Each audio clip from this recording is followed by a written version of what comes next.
Hey everybody, this is Taylor with Indie Speed Control, and I wanted to do a quick video on our split pack plug and play kit for the XR, compatible with the Fungineers Thor400. I want to show you the parts that come with it and how to assemble it. So first of all, you're going to get this main battery pack. This comes in a torque box V2. It has a Stoke Stock BMS in it. It has a AvaSpark taillight in it. The pack is built with cell holders. It has self-resetting fuses on all of the balance leads. The discharge and charge port are both fused. Really solid build here. And then of course you get the split pack part. You also get a charger with it. Now, our chargers are coming with XT60s on the end, and then of course you get a adapter to go to the Thor301 box. This is a GX16 2-pin. This is the charge port protection, and I'll show you where that goes in a second. And then you get a bang bumper, so that you can seamlessly install it on your board and not have to worry about any other accessories that you might need. This should be everything you have or everything you need if you already have a Fungineers box, motor, and rails.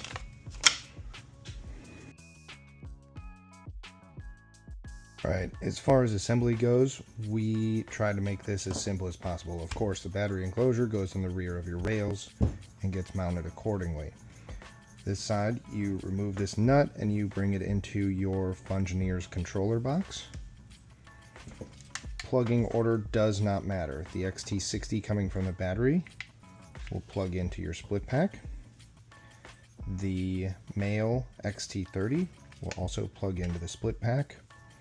And this harness labeled split pack will plug into the GH connector on the split pack, just like so. And then you will plug your controller into this XT60.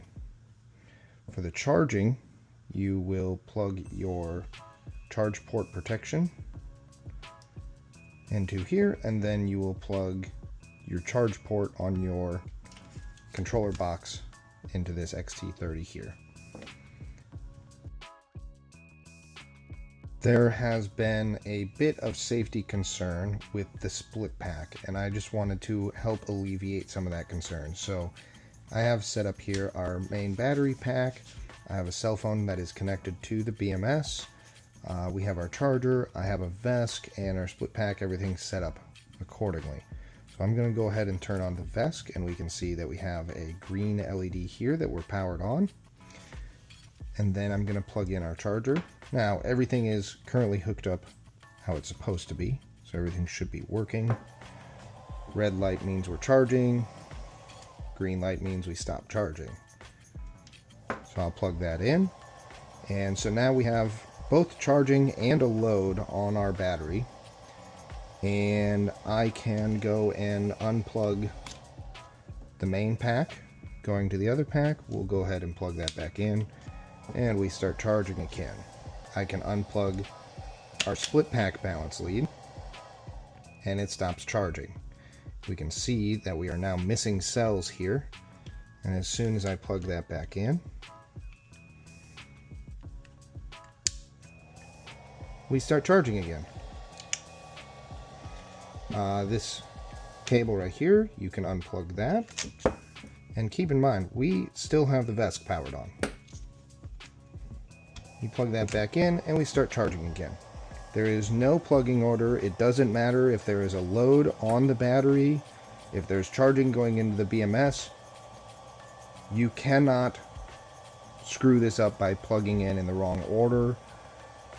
The only way to damage it would be to plug it in with a reverse polarity if you had red to black. And we did gender these so that you cannot plug these into the wrong ports.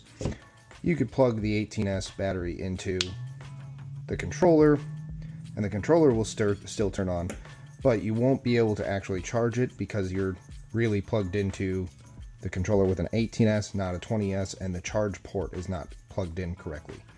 So if you do this, nothing bad will happen, but you won't be able to charge your board, and you would have to take it apart and reassemble in the appropriate fashion. As soon as I plug it in correctly, our charger comes back on, our controller comes back on.